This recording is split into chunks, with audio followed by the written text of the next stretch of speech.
যে ম্যানপাওয়ার যে মার্কেট সেটা আমরা মনে করছি যে এই সফরের পরে এটা নতুন দুয়ার আমাদের জন্য খুললো।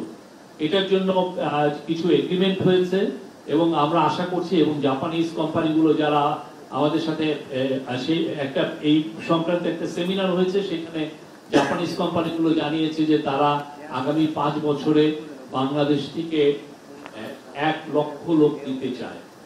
এটা ওরা এক্সপ্রেস করেছে। আমাদের এখন এই চ্যালেঞ্জটা আসলে আমরা তাদেরকে পাঠাতে পারবো কিনা, এবং সেই লক্ষ্যে প্রফেসর ইউনূস অলরেডি একটা টাস্ক ফোর্স গঠন করেছেন।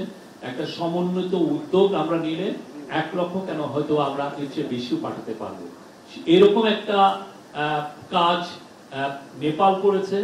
নেপাল করার পরে এখন 1.5 লক্ষ নেপালি জাপানে আছে। সেখানে বাংলাদেশে ওই জাপানে আছে ম্যাক্সিমাম, কেউ বলেন 32,000, কেউ বলেন ম্যাক্সিমাম 40,000। এর বেশি জাপানে বাংলাদেশি কোন ওয়ার্কার বা বাংলাদেশি যারা ওইখানে পড়ালেখা করছেন এদের সংখ্যা 40,000-এর উপরে হবে না। অলরেডি আমাদের কিছু কাজ করার কারণে এই বছরের প্রথম সেমিস্টারে 3,000 বাংলাদেশি গিয়েছেন জাপানে পড়ালেখা করতে। এটা রেকর্ড নাম্বার।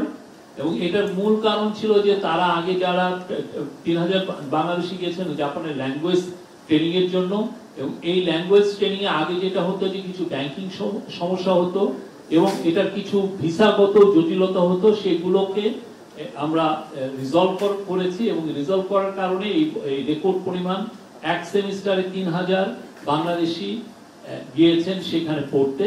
এবং আমরা আশা করছি আগামী আরো 2-3টা যে সেমিস্টার আছে সেখানে আরো অধিক সংখ্যক বাংলাদেশি যাবেন। এবং এটা জাপানের বাংলাদেশি যে অ্যাম্বাসেডর উনি বলেছেন এটা অ্যাটলিস্ট 10,000 হবে।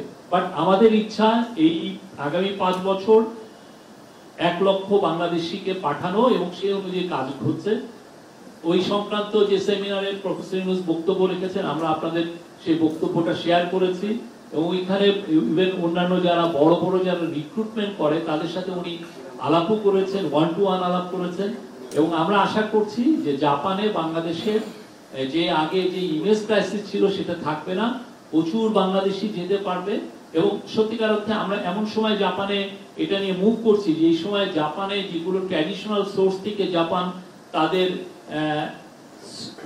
শ্রমিকদেরকে নিতেন, সেই জায়গা থেকে জাপানের লোক কম যাচ্ছে। যেমন ইন্দোনেশিয়ার ইকোনমি বুম হওয়ার কারণে ওদের ইন্দোনেশিয়া থেকে কম লোক যাচ্ছেন জাপানে।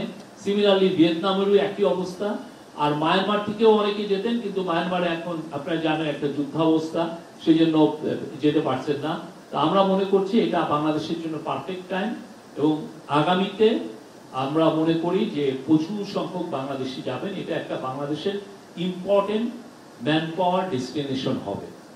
এই ছিল এই ট্যুরের মূল আউটকাম।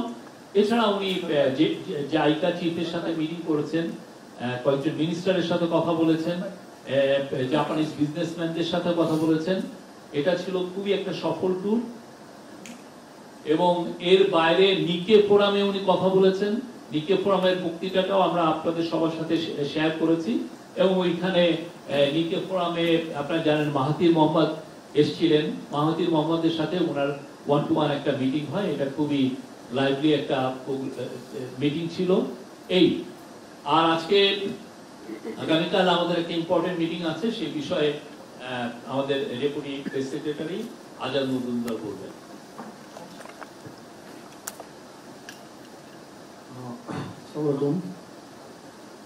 আগামীকাল জাতীয় ঐকমত্য কমিশন ওনারা আমাদের সংস্কার প্রক্রিয়ার সাথে যে সমস্ত রাজনৈতিক দলগুলো সম্পৃক্ত আছেন তাদের সবাইকে আমন্ত্রণ জানিয়েছেন একটি দ্বিতীয় দফায় আলোচনা শুরু করার জন্য সংস্কার প্রক্রিয়া নিয়ে। আমাদের মাননীয় প্রধান উপদেষ্টা এই আলোচনার উদ্বোধন করবেন। আলোচনাটা এই ফরেন সার্ভিস একাডেমিতে শুরু হবে। সেখানে সংস্কার প্রক্রিয়ার সাথে সংশ্লিষ্ট সব রাজনৈতিক দল প্রতিনিধি দলকে আমন্ত্রণ জানানো হয়েছে। আমরা আশা করছি যে এই দ্বিতীয় দফা যে আলোচনা যেটা আগামীকাল থেকে শুরু হচ্ছে এটা খুব শিগগিরই শেষ হবে। এবং এই আলোচনাটা শেষেই ওনারা জুলাই চার্টার যেটা নিয়ে কাজ করা হচ্ছে সেই বিষয়ে একটা সুস্পষ্ট ঘোষণা দিতে পারবেন। এবং খুব শিগগিরই হয়তো বা ওনারা আশা করছেন যে সেটাও স্বাক্ষরিত হয়ে যাবে। ধন্যবাদ। আরেকটা জিনিস হচ্ছে, আগামীকাল আপনারা জানেন যে জাতীয় বাজেট ঘোষণা করা হবে। বাংলাদেশ টেলিভিশন থেকে বাজেট পত্রিকা সরাসরি সম্প্রচার করা হবে বিকাল 3টা থেকে, এবং বাজেট ডকুমেন্টটা সচিবালয়ের পিআইডি থেকে আপনাদের সাংবাদিকদেরকে সবাইকে সরবরাহ করা হবে। আমরা শেয়ার করবো, ফিনান্স মিনিস্ট্রি এটা শেয়ার করবো।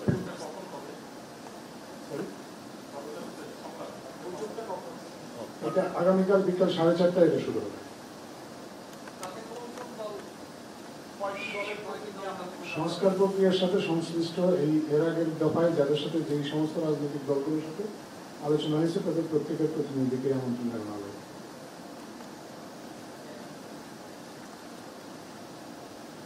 বিষয়ে আরো যদি কোনো প্রশ্ন থাকে।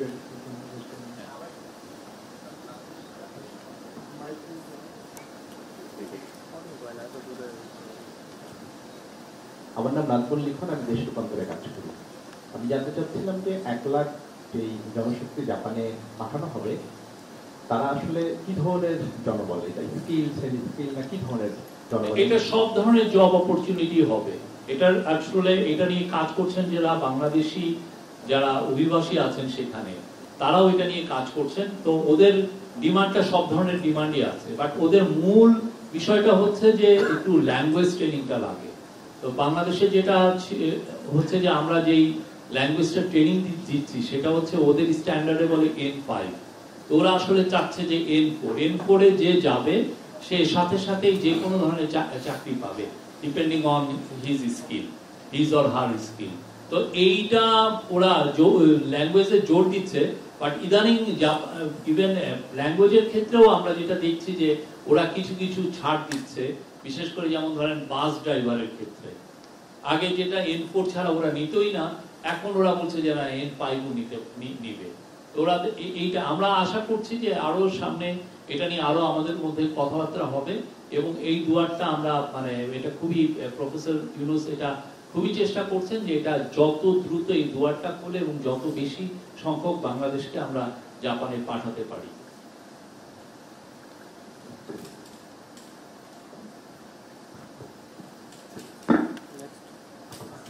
আমি খান মোহাম্মদ মামুন, প্রথম আলোতে কাজ করি। আমার প্রশ্নটা হচ্ছে, গত বছর N4 এর যেই বাংলাদেশি ক্যান্ডিডেট ছিল সেখানে বাংলাদেশ থেকে পাস করতে পেরেছে সর্বোচ্চ 8,500। সেক্ষেত্রে সরকার দক্ষতা উন্নয়নের জন্য মাঠ পর্যায়ে কাজ করবে কিনা, বিশেষ করে বিভাগীয় বা জেলা পর্যায়ে অথবা অন্যান্য কোনো ক্ষেত্রে বা পিআর নীতি আছে, সেক্ষেত্রে সরকার এই যে অগ্রাধিকারের কতটুকু কাজ? না, আপনি খুবই ইম্পর্টেন্ট একটা কোশ্চেন করেছেন। এটা আমরা আসলে দেখছি যে অন্যান্য দেশ কিভাবে করেছে, বিশেষ করে নেপাল, ইন্দোনেশিয়া, ওরা তো এই কাজটা অলরেডি করেছে। কিভাবে ওরা এত অধিক সংখ্যক ছেলে মেয়েদেরকে পাঠাতে পারলো। তো সেই জায়গাটা আমরা আসলে নেপালের যে অভিজ্ঞতা সেটা আমরা নিব। নেপালের অভিজ্ঞতা ওরা ওদের পুরো আমরা জানতে চাচ্ছি যে কিভাবে ওরা স্টেপ বাই স্টেপ এগিয়েছে। তো আমাদের খুব দ্রুত স্কেল আপ করতে হবে। এই স্কেল আপ করার জন্য যে কাজগুলো দরকার সেই লক্ষ্যেই আসলে এই টাস্ক ফোর্সটা করা হয়েছে, এবং টাস্ক ফোর্স এটার বিষয়ে নিবিড়ভাবে কাজ করবে, এবং সেক্ষেত্রে আমাদের সাথে জাপানে যারা বাংলাদেশি আছেন তারাও আমাদের সাথে কাজ করবেন, তারা ব্রিজ বিল্ডার হিসেবে কাজ করবেন। আমরা আশা করছি যে এই সংক্রান্ত যতগুলো মানে বাধা আছে এইগুলো প্রত্যেকটাই কত দ্রুত আমরা দূরীভূত করতে পারি সেই কাজটা আমরা করছি, এবং এই কাজটা সামনে আরো বেগবান হবে। আমার নাম ইয়াসিন রানা, আমি এটিএন বাংলাতে কাজ করি। আমার একটা প্রশ্ন ছিল, সম্প্রতি জাপান সফরে প্রধান উপদেষ্টা একটি বক্তব্য কেন্দ্র করে বিএনপি নানান ধরনের প্রতিক্রিয়া দেখাচ্ছে বিএনপি নেতারা। সেটি হলো যে ডিসেম্বরে একটি মাত্র রাজনৈতিক দল নির্বাচন চাই এবং একটা বক্তব্য। এই বিষয়টা আসলে আপনাদের বক্তব্য আসলে কি, বিএনপির প্রতিক্রিয়ার প্রেক্ষিতে? বড় দলগুলোর মধ্যে একটি দল নির্বাচন চাচ্ছে, এটা মিল করেছে।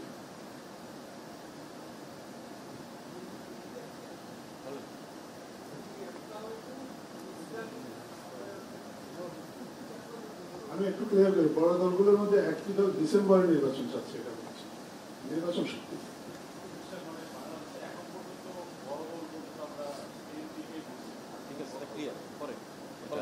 আসসালামু আলাইকুম, আমি জিলানি, সময়ের আলোতে কাজ করি। আমি ছোট প্রশ্ন জানতে চাই। একটা বিষয় হচ্ছে যে প্রফেসর ডক্টর ইউনুসের জাপান সফরে আন্তর্জাতিক এবং আঞ্চলিক ইস্যুতে আলাপ হয়েছে। তার প্রশ্নটি হচ্ছে যে সম্প্রতি ঘটে যাওয়া ভারত পাকিস্তানের টেনশন এবং এখনো চলমান মিয়ানমারের অভ্যন্তরীণ পরিস্থিতি নিয়ে আসলে কি আলাপ হয়েছে। আরেকটি বিষয় হচ্ছে যে রোহিঙ্গা ইস্যুতে জয়েন্ট যে স্টেটমেন্টটা আছে সেখানে দেখলাম যে সেখানে আসলে রোহিঙ্গা শব্দটি উল্লেখ করা হয়নি। এই বিষয়টি প্রফেসর ইউনূস তার মিটিং এ উনি রোহিঙ্গাদের বিষয়, বিশেষ করে এই ক্রাইসিসটা যাতে খুব দ্রুত রিজলভ হয় সেই জন্য জাপানের কাছে আহ্বান, মানে তার সহায়তা চেয়েছেন এবং তাদেরকে বলেছেন তারা যেন যে এফোর্টটা দিচ্ছেন এটার জন্য রিডাবল হয়, এফোর্টটা যাতে দেন সেটা বলেছেন।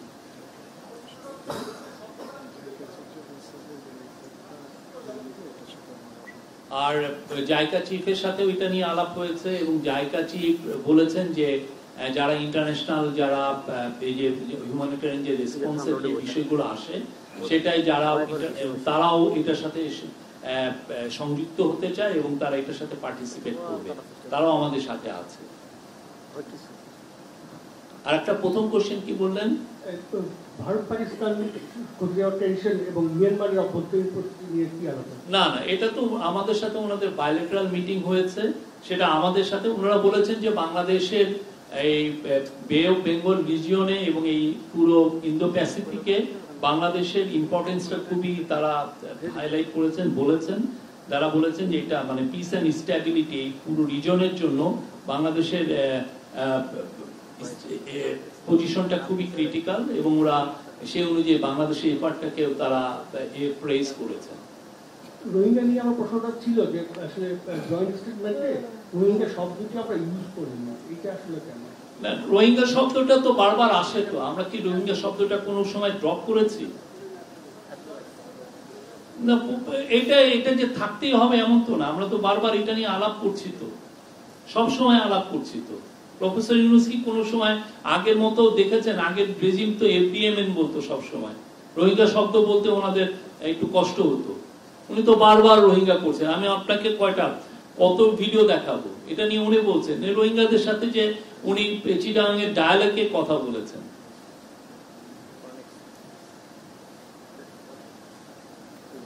ভাই আসসালামু আলাইকুম। আমি নূর বলছি এনটিভিতে কাজ করি। আমি একটু ভিন্ন বিষয় একটু জানতে চাই। গতকাল আন্তর্জাতিক গুম সপ্তাহ উপলক্ষে মানবাধিকার সংগঠন অধিকারের একটা প্রোগ্রাম ছিল জাতীয় প্রেস ক্লাবে এবং সেখানে গুমের শিকার ব্যক্তি যারা রয়েছেন তাদের পরিবারের সদস্যরা উপস্থিত ছিলেন। তারা আসলে বলছিলেন হচ্ছে সরকার দায়িত্ব নেওয়ার 10 মাস পার হয়ে গেছে, এখন পর্যন্ত তারা একটুকু জানেন না তাদের পরিবারের সদস্য যারা গুম হয়েছেন, নিখোঁজ হয়েছেন, তারা আদৌ জীবিত আছেন কিনা অথবা মারা গেছেন। সরকার এখন পর্যন্ত এতটুকু তাদেরকে নিশ্চিত করতে পারেনি কেন? আর গুমের শিকার একজন ব্যক্তি বলেছেন তিনি যখন 5-6 তারিখের দিকে ডিজিএফআই হেডকোয়ার্টারে ছিলেন তখন ডিজিএফআই এর পক্ষ থেকে তাদেরকে বলা হয়েছে বাংলাদেশে যারা ছিল বিভিন্ন গোপন বন্দিশালা যেগুলো ছিল এদেরকে সবাইকে ছেড়ে দেওয়া হয়েছে, তবে সীমান্তের ওপারে অর্থাৎ ভারতে কেউ কেউ থাকতে পারে, এই ধরনের একটা কথা বলা হয়েছিল সরকারের তরফ থেকে। ভারতের সঙ্গে কোনো ধরনের যোগাযোগ করা হচ্ছে কিনা, আদৌ সেখানে বাংলাদেশি কোনো নাগরিক আগের রেজিমের দ্বারা গুম হয়ে এখনো বন্দী আছেন বা আপনারা কোনো উদ্যোগ নিচ্ছেন কিনা বা এখন পর্যন্ত নিতে পারেননি কেন?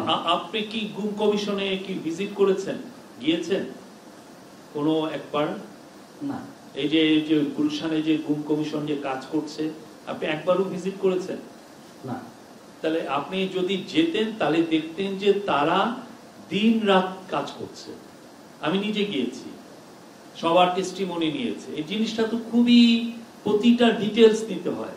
অলরেডি প্রথম কাজটা কি যে এস্টাবলিশ করা কতজন গুম হয়েছে, সেই কাজটা নিয়ে কত ডিটেল নিতে হয়, টেস্টিমনি গুলো নিতে হয়। প্রত্যেকের ইন্টারভিউ ওরা নিচ্ছেন, কেউ ইভেন শুক্র শনিবারও কাজ করছে। আমি আপনাকে রিকোয়েস্ট করব প্লিজ আপনি গুম কমিশনে যান, তাদের সাথে কথা বলেন, তারা কি কাজ করছে একটু দেখেন। হ্যাঁ, যারা গুমের শিকার হয়েছেন তারা তো অবশ্যই তারা তাদের ন্যায় বিচারটা চাবেন, তাদের আত্মীয় স্বজন অনেকেই এখনো নিখোঁজ আছেন তাদেরকে চাবেন। তারা কেন, আমরা সবাই পুরো জাতি হিসেবে সবাই আমরা চাই, জানতে চাই কি হয়েছে। তো এই কাজটা খুবই সিরিয়াসলি করছেন আমাদের গুম কমিশন। এটা নিয়ে অলরেডি আমরা দুইটা রিপোর্ট পাবলিশ করেছি, আরেকটা রিপোর্টও সামনে আসবে এবং আপনারা অনেক কিছু ডিটেলস পাবে। এই পুরো কাজটা আমরা সবাইকে বলবো যে সিরিয়াসলি সবাই করেন, এটা নিয়ে সবাই জানতে চাই। ওনারা ওনাদের কাজটা করছেন, আমরা আপনাদের সাংবাদিকদেরও বলবো যে এটা নিয়ে আরো সিরিয়াস জার্নালিজম করেন। আমরা জানতে চাই কেন একটা লোকও যাতে যেই হারিয়ে গেছেন তার প্রত্যেকটা লোক কোথায় গেল, তার ফের কি হলো, আমরা এটা একটা জানতে চাই। তবে আমি আপনাকে আবারও বলি, আপনি একটু দেখেন তারা কি কাজগুলো করছে, তাদের কাজের আপনি কোনো কমতি আছে কিনা একটু যে দেখেন। ভারতের সঙ্গে কোনো ধরনের যোগাযোগ আপনারা করছেন কিনা, সেখানে কেউ আছে কিনা আদৌ? এটা তো পুরোটা কমিশন আগে কাজটা করুক, কমিশন পুরো তাদের ফাইন্ডিংসটা জানান, তারপরে আমরা পরবর্তী কাজ আমরা করব। Thank you. শফিক ভাই, আমার নাম মোস্তফা মল্লিক, আমি চ্যানেলে কাজ করি। আমি আবার সেই জাপান প্রসঙ্গে আসি। যদিও জানি যে নেপালে থেকে জনশক্তি নেয়ার জন্য জাপান নিজেই একাধিক প্রশিক্ষণ ইনস্টিটিউট স্থাপন করেছে এবং তারা বলছে যে ওদেরই প্রশিক্ষক নিয়ে তারা বলছে যে আমরা এই স্ট্যান্ডার্ডে চাই এবং ওভাবে গড়ে তুলেছে। তো আমি নেপালেরটাই জানি। তো বাংলাদেশে আসলে জাপান এ ধরনের কিছু করেছে কিনা, যেহেতু দক্ষ ম্যান পাওয়ার নেবে? আমাদের জানা হচ্ছে যে জাপানেও নেপালের বিষয়টাও প্রথমে প্রাইভেট সেক্টর লিড ছিল, ওরা একটা ফাউন্ডেশনের মতো করেছে, সেইভাবে এগিয়েছে। তো আমরা নেপালের ওরা কিভাবে এটাকে স্কেল আপ করেছে এটা আমরা ওদের থেকে আরো ইন্টেন্সিভলি ওদের থেকে জানবো, জেনে আমরা এই যে জায়গায় আমাদের গ্যাপ আছে সেই জায়গাগুলো অ্যাড্রেস করা হবে। এবং সেই অনুযায়ী এটা খুবই প্রফেসর ইউনূস এটাকে প্রায়োরিটি হিসাবে নিয়েছেন এবং এটা আপনারা খুব শীঘ্র এটার রেজাল্ট দেখতে পাবেন। শুধু আমি তামিম, আজকের পত্রিকা, সেটা চক্ষু বিজ্ঞান ইনস্টিটিউট টানা দিনের মতো বন্ধ, আজকেও বন্ধ। এটা নিয়ে আসলে আপনারা কি করবেন? এই এটা চক্ষু বিজ্ঞান ইনস্টিটিউট, এটা নিয়ে আমি দেখি আমরা যে হেলথ অ্যাডভাইজার, আমরা হেলথ সেক্রেটারির সাথে কথা বলবো, বলে আপনি নেক্সট আমাদের প্রেস কনফারেন্স আবার এই কোশ্চেনটা উঠেন, আমি এটার উত্তর দিব। আমরা তো কালকে জাস্ট জাপান থেকে আসলাম, এই বিষয়ে আসলে আপডেটটা আমার নেওয়া হয়নি। আসসালামু আলাইকুম, আমি গোলাম কিবরিয়া, বাংলা নিউজ 24 কাজ করি। অভ্যুত্থান পরবর্তী সময়ে বাংলাদেশের বিভিন্ন শ্রেণী পেশার মানুষের বিভিন্ন ধরনের চাহিদা বা চাওয়া প্রধান উপদেষ্টার কাছ থেকে আমরা দেখেছি। বাংলাদেশ একটি কৃষি প্রধান দেশ। প্রধান উপদেষ্টা এর আগেও চীন সফর করেছে, অনেক দেশ সফর করেছে এবং সম্প্রতি জাপান সফর করল। সেক্ষেত্রে বাংলাদেশের কৃষক বা কৃষিতে বিপ্লবের ক্ষেত্রে বিভিন্ন বিদেশি যে দেশগুলি রয়েছে, বিভিন্ন সংস্থা রয়েছে, তাদের সহযোগিতার পাশাপাশি দেশীয় উদ্যোগে, সরকারের উদ্যোগে কৃষক এবং কৃষিতে বিপ্লবের জন্য আপনাদের কোনো উদ্যোগ বা এই পর্যন্ত কিছু করেছে কিনা সবটুকু একটু জানতে চাচ্ছিলাম। আমাদের কিছুদিন আগে কৃষি সেক্রেটারি এসেছিলেন, এগ্রিকালচার সেক্রেটারি, উনি একটা পুরো ডিটেল আপনার এইখানে এসেছিলেন, এই বিষয়ে কথা বলেছেন। আর কৃষি নিয়ে যে চিফ অ্যাডভাইজার যে কি কি উদ্যোগ নিচ্ছেন আপনারা তো প্রায়ই শুনছেন। আজকে উনি জুট নিয়ে কথা বলেছেন, জুটকে কিভাবে আমরা সেই আবার গোল্ডেন ফাইবার হিসাবে দেখতে চাই সেটা নিয়ে বলেছেন। এবং জুটের পুরো জিনিসটা এখন জুটের এখন ওয়ান অফ দ্য বিগেস্ট বাজার হচ্ছে হলো চীন। চীনের সাথে আমরা নিবিড় কথা বলছি। চীনের ইভেন আজকে কমার্স মিনিস্টার তার বক্তৃতায় জুটের ইম্পর্টেন্স নিয়ে কথা বলেছেন। তো এটা আমরা সত্যিকার অর্থে আমরা যে জায়গায় আছি, জুটকে আমরা ডাইভার্সিফাই করতে পারিনি। দেখেন আমরা এই বস্তা আর কিছু ব্যাগ ছাড়া আর এছাড়া আমরা তেমন কিছু করতে পারিনি। তো তাদের তো সেই টেকনোলজি আছে, তারা হাইটেক ইউজ করে। তো ওদের সাথে আমাদের যদি একটা ম্যাচিং হয়, ওদের হাইটেক আর আমাদের পণ্য, তাহলে আমরা মনে করছি যে জুটে একটা বড় রকমের কাজ হবে, বিপ্লব হতে পারে। তো সেই কাজটার জন্য আজকে চিফ অ্যাডভাইজার তার বক্তৃতায় এটা নিয়ে বলেছেন। আর আপনি দেখেন অন্যান্য বিষয়গুলো তো থাকছে। উনি নিজে যে পার্সোনালি শি জিনপিং এর কাছে বলেছেন যাতে বাংলাদেশের আম, তারপরে কাঁঠাল এবং পেয়ারা যাতে লার্জ স্কেল চায়নায় নিয়ে যায়। চায়না তো বিশাল মার্কেট, জাপানেও উনি একই কথা বলেছেন। তো এই যে আম অলরেডি দেখেন, এই যে 3-4 দিন আগে প্রথম চালান আম চায়না গিয়েছে। এটা তো এই যে যারা আম ইয়ে করছেন এরাও তো চাষি। এই বাংলাদেশের কৃষিকে রিইনভিগোরেট করতে, আরো জোরদার করতে সর্বোচ্চ চেষ্টা করা হচ্ছে। এবং আমরা প্রতি মাসে আমরা ভাবছি যে আমরা কি কি কাজ করছি। আমরা কৃষি অ্যাডভাইজার বা কৃষি সেক্রেটারি এসে আপনাদের সামনে বলবেন।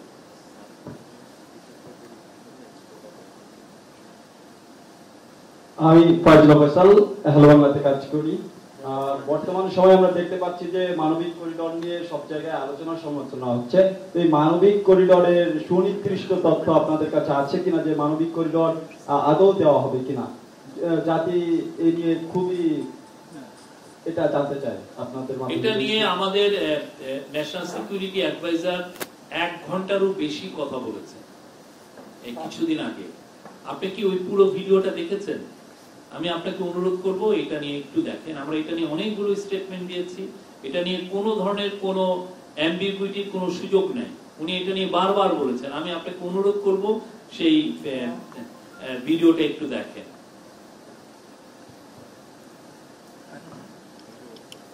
আসে আর এনি আদার?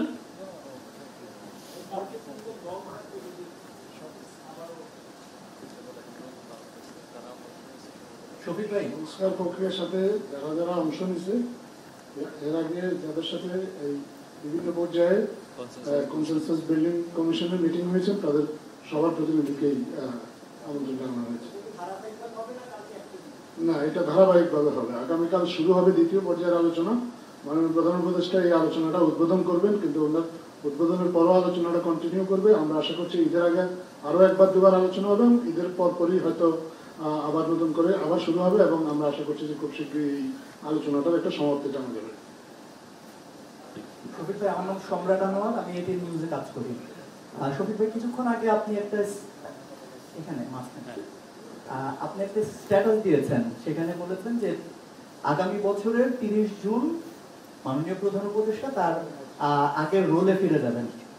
তো এর মধ্যে আমি যদি জিজ্ঞেস করি যে প্রধান উপদেষ্টা সময় দিয়েছেন যে এই বছরের ডিসেম্বর থেকে জুনের মধ্যে নির্বাচন হবে, যখন বিএনপি চাচ্ছে ডিসেম্বরের মধ্যে হবে। তার মানে যদি নির্বাচনটা আগে হয়ে যায় তাহলে তোমরা জুন পর্যন্ত থাকার কোনো এটা আপনি একটু, আমি বলছি বাই জুন 30, মানে 30 জুনের মধ্যে। এটা আগেও হতে পারে 30 জুন, মানে এর বেশি যাবে না। আপনি একটু, আমার মনে হয় যে আবার একটু দেখেন যে বাই জুন 30 মানে কি, এর মধ্যে এটা ডিসেম্বরে হতে পারে, জানুয়ারিতে হতে পারে, ফেব্রুয়ারিতে হতে পারে, মার্চে হতে পারে, এপ্রিলে হতে পারে, মেতে হতে পারে, জুনে হতে পারে, কিন্তু জুনের 30-এর পরে যাবে, ওই পরে আর যাবে না। জি,